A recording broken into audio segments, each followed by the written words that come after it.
Okay, so once again, we are going to be using this chart. Make sure that it is on the division problem side before you get started following along with me. So the problem I want to use to demonstrate with you is 24 divided by 4, okay? So there are several ways that you can go about trying to solve this problem. Just like with multiplication, there was all these different strategies that we used to do. 3 times 6 gives us 18. If we didn't automatically know it, there are strategies that you can use to solve division facts as well. So you can still use groups. So looking at this language here, it tells us that we can take blank divided into blank groups has blank in each group. So 24, this up here tells us that we are dividing it into 4 groups. And now we just need to know how many are in each group. So what we're going to do is we are going to draw 4 groups.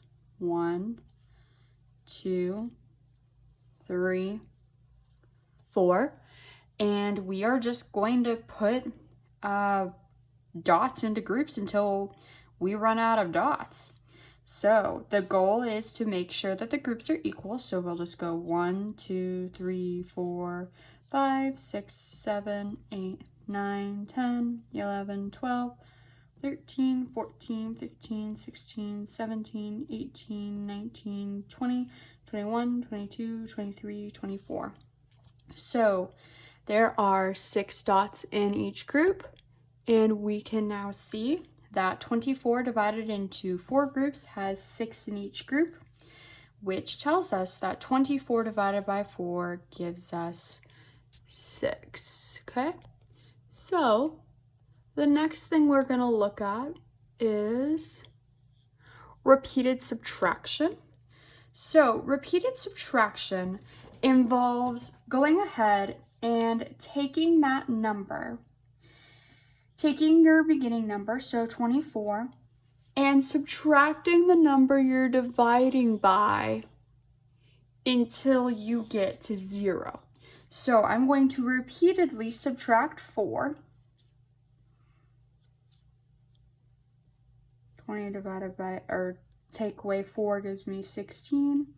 Going to keep subtracting 4. So I'm moving it up here. I'm drawing an arrow to help me keep on track. I am going to repeatedly subtract 4 until I get to 0. All right, I've gotten to 0. So now that I've done the repeated subtraction, you might be asking yourself, okay, how does that actually help me solve a division problem? So just like when you are using repeated addition on multiplication facts, multiplication and addition work well together. They are related. Division and subtraction are related as well. So I can see that I subtracted 4, 1, 2, 3, 4, 5, 6 times. So that means 24 divided by 4 gives me 6, okay? Just like how when I did this repeated addition, I added 3 6 times, and that showed that 3 times 6 was 18, okay? The next way we can do it is fact families, which we've already had some practice with this, but we're going to go ahead and start with the division ones first, since that's what we're focusing on right now. So as always, always starting with the largest number first. 24, we know that 24 divided by 4 gives us 6. And since we know that 24 divided by 4 gives us 6, we know that 24 divided by 6 gives us 4. We also know that multiplication and division are inverse, meaning opposite operations, just like addition and subtraction are.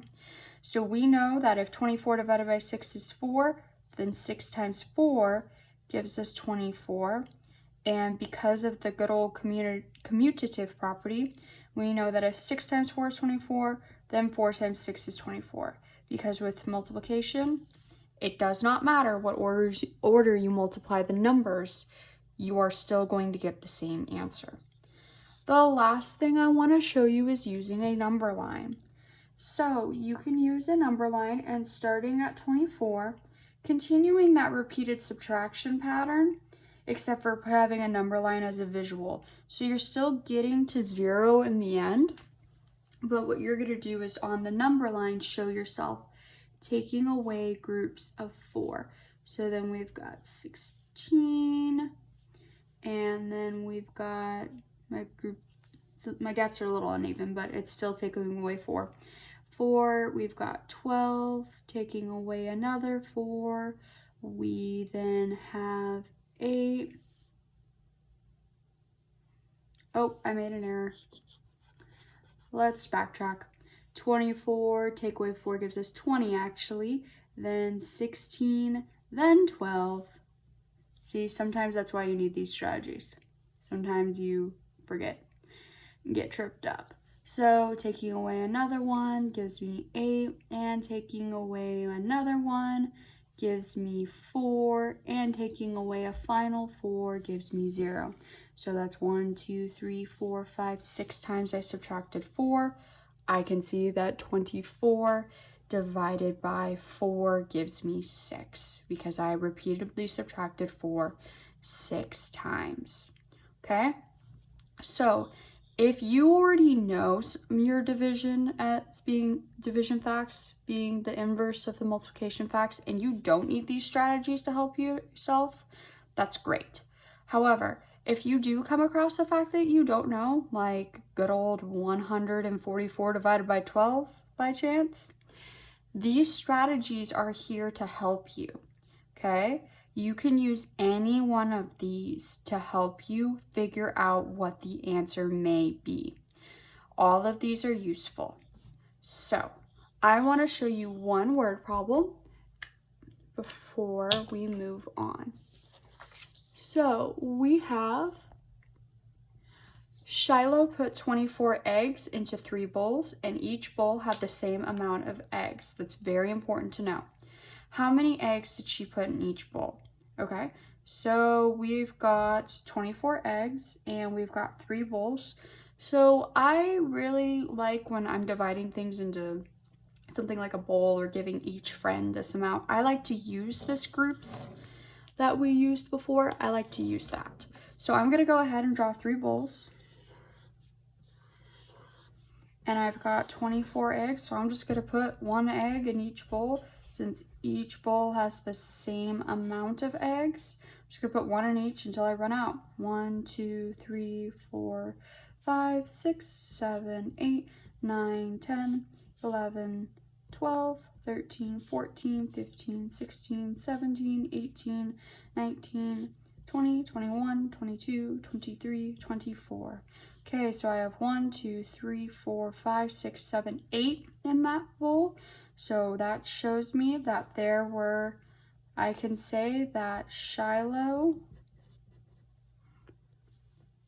put 8 eggs in each bowl. Okay, I'm going to show you the repeated subtraction one more time. So we've got 24 eggs, and so this was groups. I will show you repeated subtraction once more. So we've got 24, I'm taking away 3, 8 times, I already know that it's 8, so taking away 3 there, that gives me 18, taking away 3 more gives me 15, taking away 3 more gives me 12. I'm going to scoot it up here.